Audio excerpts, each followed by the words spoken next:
Selamat siang para netizen dimanapun kita berada, salam inspirasi bagi kita semua ya. Kalau kita melihat data-data dari internal Anies Baswedan, ternyata dari Prabowo dan Anies Baswedan dan Ganjar itu masih belum mencapai 50% begitu kan. Maka banyak muncul narasi-narasi bahwa akankah ini terjadi dua putaran, masih menunggu waktu ya. Kita lihat saja. 38,4% ya, sedangkan Prabowo 48,1%, sedangkan Pak Ganjar 13,5%. Nah, dari data internal Anies Baswedan ya, ini sudah menunjukkan masih realconnya masih berjalan di situ, bukan sesuai dengan ada yang kemudian diperbandingkan dengan di KPU begitu kan. Sekarang di KPU kan sudah tidak ada. Bagaimana cara membandingkan begitu? Maka nampaknya data-data manual itu sebagai acuan hari ini begitu. Jadi kalau data manual si hasil yang kemudian menjadi rujukan, bukan tidak mungkin ya ini akan terjadi dua putaran di situ begitu kan. Karena yang dilakukan oleh website ini ya dari internal ini ya sudah menunjukkan bahwa masih belum mencapai tidak mencapai 50%, sama-sama tidak mencapai 50%. Nah, itu yang menjadi pertanyaan penting bagi kita, akankah ini akan semua terjadi? Nah, itu pertanyaan kita. Maka banyak ya, tidak seperti Sirekap KPU. Sirekap Tim Amin sangat akurat, hasil si pleno sesuai dengan data yang dimasukkan ke dalam sistem perhitungan internal. Sangat cocok ditayangkan di TV agar masyarakat ikut mengawasi jika terjadi penggelembungan suara. Betul begitu kan? Lihat saja, maka kemudian ya satu persatu kalau kita melihat ini Anies Baswedan naik, yang kemarin itu 37 begitu kan. 37 dibandingkan dengan seorang Prabowo. Prabowo itu stagnan 48,2%, yang mengalami penurunan dibandingkan dengan Anies Baswedan. Prabowo turun, Anies Baswedan naik begitu kan. Ya, naiknya 2% begitu.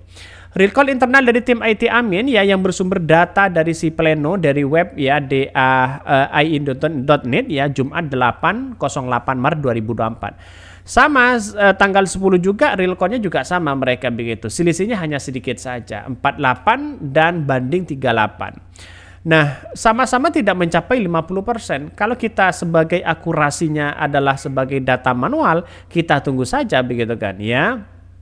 Karena pada saat kita penghitungan manual bukan tidak mungkin yang menang jadi bertambah suaranya, terus kemudian yang kalah bisa saja setara begitu kan. Ya kita lihat saja nantilah. Betul ya presisi, hanya sayangnya input diatur yang kantung suara 01 duluan masuk. Setelah 25% kantung suara 01 sudah berkurang, maka 202 akan kembali naik. Ya, progres saat ini baru 22,4%. Tapi lihat dari provinsinya yang mana yang input ya, yang berlipat dari progres ini. Kita lihat saja 3848. Dari total ini mencapai 180.800 TPS dari 820. Artinya kan masih masih kecil di situ begitu kan. Ada sekitar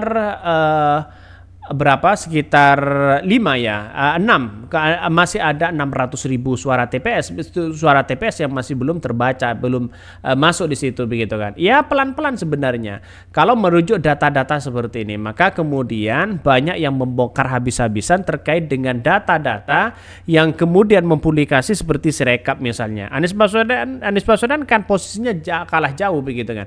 Tapi bagaimana sistem Sirekap? Apakah mesti dipercaya atau tidak begitu? Karena nampaknya hari ini KPU hanya menampilkan si hasil di situ, artinya menampilkan manual di situ begitu kan ya. Maka kalau kita menampilkan manual secara tidak langsung, maka masyarakat bisa mengakses, semuanya bisa mengakses. Kan kemarin itu Prabowo 58% kan ditambah dengan ya suara-suara yang kemudian tidak sah di situ begitu kan. Terus kemudian suaranya ketukar dan sebagainya begitu. Maka Inilah yang menjadi acuan penting bagi kami adalah si hasil itu begitu sebagai bentuk data yang akan dipublikasi nanti siapa yang menang dan siapa yang kalah. Nampaknya ini masih banyak perdebatan-perdebatan di berbagai daerah menyatakan bahwa wah ini ada dugaan-dugaan kecurangan katanya begitu kan. Kita tunggu saja, prosesnya masih berjalan. Bahkan ini ada yang berkomentar ya nggak selesai-selesai halunya si pendukung 01 dengan menebar propaganda. Tidak begitu kan. Karena memang sesuai dengan data websitenya itu begitu. Bahkan ya santai saja lihat cara Pak Anies ya tenang karena tanggal 20 Maret ini baru pengumuman resmi dari KPU jika tidak sesuai dengan salinan C1 dari saksi ya amin maka baru adu data C1. Nah kita ya nggak tahu sih sebenarnya polanya bagaimana tapi yang jelas masyarakat sudah mengawal ya terkait dengan adanya realcon ya hari ini begitu kan. Karena realcon hari ini kalau kita merujuk data-data seperti ini kan masih belum nyampe 50% begitu ya dibandingkan dengan data Sirekap kemarin yang ditunjukkan oleh KPU. Maka KPU sekarang sudah menghapus tabelnya itu begitu dan suara-suaranya sudah dihapus diganti dengan C1 di situ begitu. Ya kita tunggu saja bagaimana mereka melakukan terkait dengan penghitungan suara yang ada selama ini. Tunggu pengumuman saja siapa yang menang dan siapa yang kalah. Karena ketika nanti misalnya ada yang kalah kan ada sengketa di situ begitu kan. Sengketa itu mulai ke MK, terus kemudian kalau dugaan-dugaan kecurangan yang ada selama ini maka mereka menggaungkan hak angket. Nah, dua hal ini yang harus kita patut lakukan begitu kan ya untuk mencari dugaan-dugaan yang terjadi selama ini. Sebagai negara demokrasi kita harus betul-betul mengawal begitu kan ya dengan adanya konteks pemilu di 2024 ini. Semoga naik terus ya kalah saja ribet amat hidup kamu. Ini komentar dari netizen banyak pro dan kontra begitu kan. Tapi bagi kami adalah bukan soal siapa yang kalah soal siapa yang menang di situ begitu kan. Tapi menunjukkan bahwa apakah nanti ya Pilpres ini tidak ada kecurangan. Nah itu pertanyaan penting.